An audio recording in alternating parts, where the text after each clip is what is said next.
మన ప్రభువును రక్షకుడునైన యేసుక్రీస్తు శ్రేష్టమైనటువంటి నామములో మీ అందరికీ నా హృదయపూర్వకమైన శుభాలు, వందనాలు తెలియజేయుచున్నాను.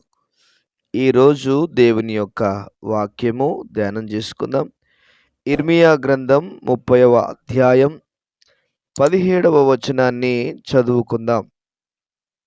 వారు ఎవరును లక్ష్యపెట్టని సియోననియు వెలివేయబడినదియు నీకు పేరు పెట్టుచున్నారు.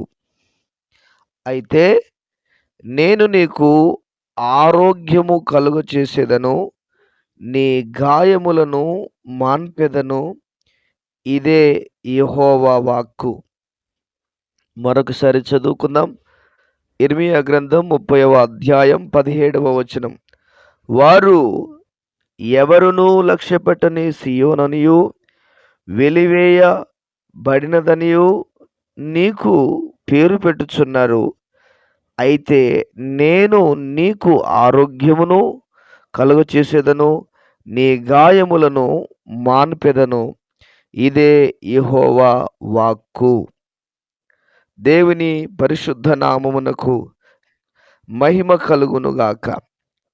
క్రీస్తునందు నా ప్రియమైనటువంటి దేవుని బిడ్డలారా, చదవబడినటువంటి దేవుని మాటను మనం ధ్యానం చేసుకుందాం. దైవజనుడు ఇర్మియాతో ప్రభువు మాట్లాడుతున్నాడు. పిల్లరా, ఇశ్రాయేలు ప్రజలు ఇర్మియాను ఏమనంటున్నారంటే, ఎవరు లక్ష్య పెట్టని సియోన్ అని పిలుస్తున్నారు, వెలివేయబడినదని పేరు పెడుతున్నారు ఇర్మియాకి. అయితే దేవుడు ఏం చేస్తున్నాడు? గాయాలతోటి అనారోగ్యముతో ఉన్నటువంటి ఇర్మియాతో ప్రభు మాట్లాడుతున్నాడు. నేను నీకు ఆరోగ్యము కలుగ చేస్తాను, వారు చేసినటువంటి గాయాలను నేను మాన్పుతాను అని ప్రభువు ఆ రోజు ఇర్మియాతో మాట్లాడుతున్నాడు. ఈరోజు ప్రభు మనతో మాట్లాడుతున్నాడు. ప్రియులారా, దేవుడు ఒకరి జీవితాన్ని బట్టి ఒకరిని బలపరిచే దేవుడు. ఒకరి జీవితాన్ని బట్టి ఒకరిని ఆదరించే దేవుడు. ఒకరి జీవితాన్ని బట్టి ఒకరిని స్వస్థపరిచే దేవుడు. అందుకనే బైబిల్లో మనకు అన్నీ కూడా దృష్టాంతములుగా ఉన్నాయి అన్ని కూడాను. వారిని మనం చూస్తున్నాము, విశ్వసిస్తున్నాము. వారిని మనం చూస్తున్నాము, నమ్ముతున్నాము. వారిని మనం చూస్తున్నాము, భక్తిలో ముందు కొనసాగుతున్నాం. అంటే వారిని దేవుడు మన కొరకు పెట్టాడు, మన ఆత్మీయ జీవితానికి ఎదుగుదల కొరకు పెట్టాడు. అయితే ఈ సమయంలో ప్రభు ఏమంటున్నాడు తెలుసా? లోకులు అనేక మంది మనల్ని ఏమేమో అంటా ఉంటారు. రకరకాల మాటలు, సూటి పోటి మాటలతో బాధ పెడతా ఉంటారు. మూలుగుతున్న నక్క మీద తాటికాయ పడ్డట్టు మన బాధలో మనం ఉంటే మన ముందు బాగానే ఉంటారు, వెనకాల ఏదో ఒకటి అంటా ఉంటారు. ప్రియులారా, లోకులు మనల్ని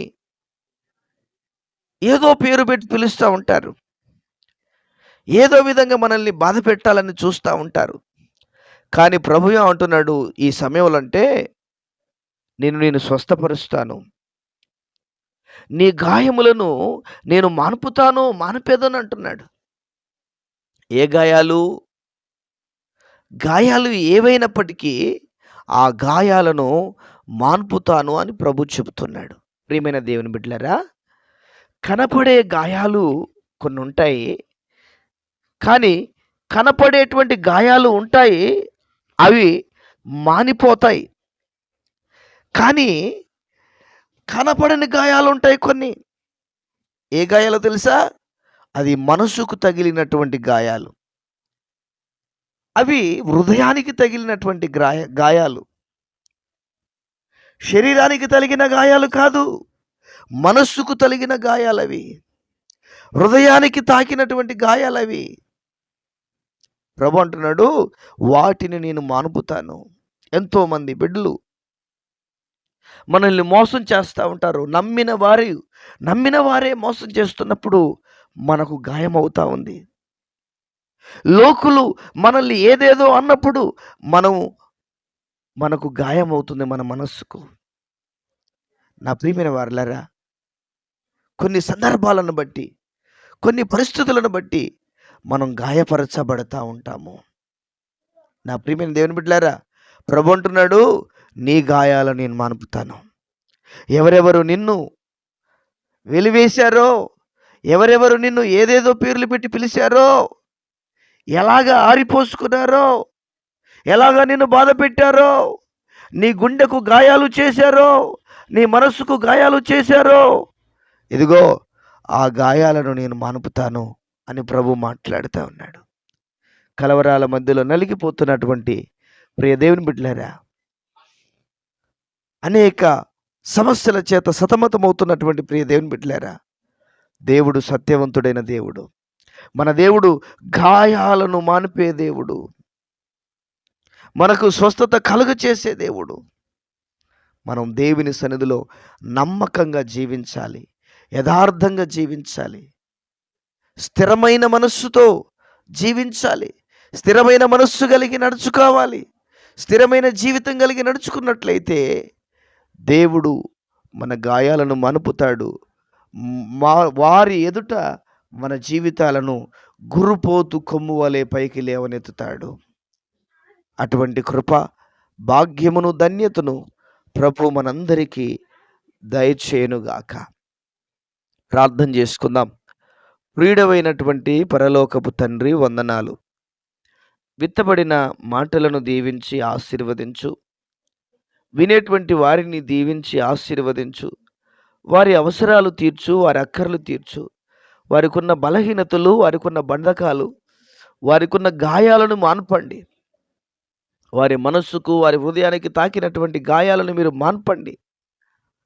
ప్రభువా, మీ వాగ్దాన వాక్యం ప్రకారంగా బిడ్డలను ఒక్కొక్కరిని దీవించి ఆశీర్వదించి బలమైన, ఘనమైన, గొప్ప కార్యాలను మీరు జరిగించి మీ నామమునకు మహిమను తెచ్చుకోవలసిందిగా కృతజ్ఞతాస్తుతులు చెల్లిస్తున్నాం.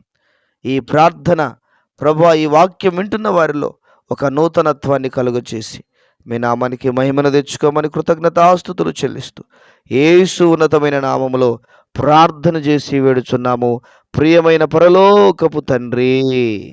Amen, amen, amen. దేవుడు మనందరిని దీవించునుగాక. ఆమెన్.